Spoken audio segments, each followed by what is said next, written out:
శ్రీ విష్ణు సహస్రనామ స్తోత్రం ఫలశ్రుతి 24వ శ్లోకం.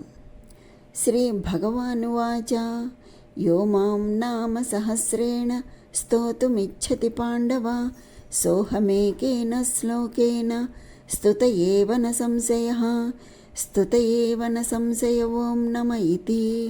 ఇందులో శ్రీ భగవానువాచ అనగా భగవానుడు ఈ విధముగా పలికెను.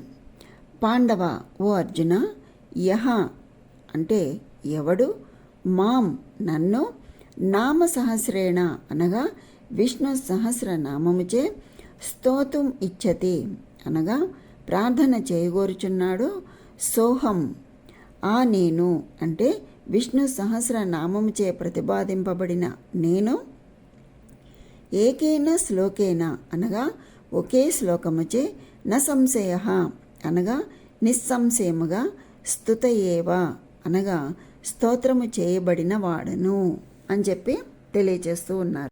శ్రీ భగవానువాచ యో మాం నామ సహస్రేణ స్తోతుమిచ్చతి పాండవ సోహమేకేన శ్లోకేన స్తుత ఏవ న సంశయః అనగా భగవానుడు ఈ విధముగా చెప్పెను.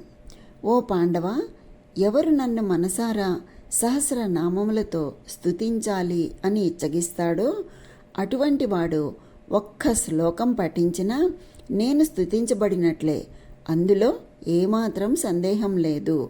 అంటే నా 1000 నామములు స్తుతించగోరే వారు ఒక్క శ్లోకమును స్తుతించినా నన్ను పొందగలరు అని భావం. స్తుత ఏవ న సంశయ ఓం నమ ఇతి అనగా ఓం నమః సంశయం లేదంటూ విష్ణుదేవునికి ప్రార్థిస్తున్నాను అని భావం. స్వస్తి.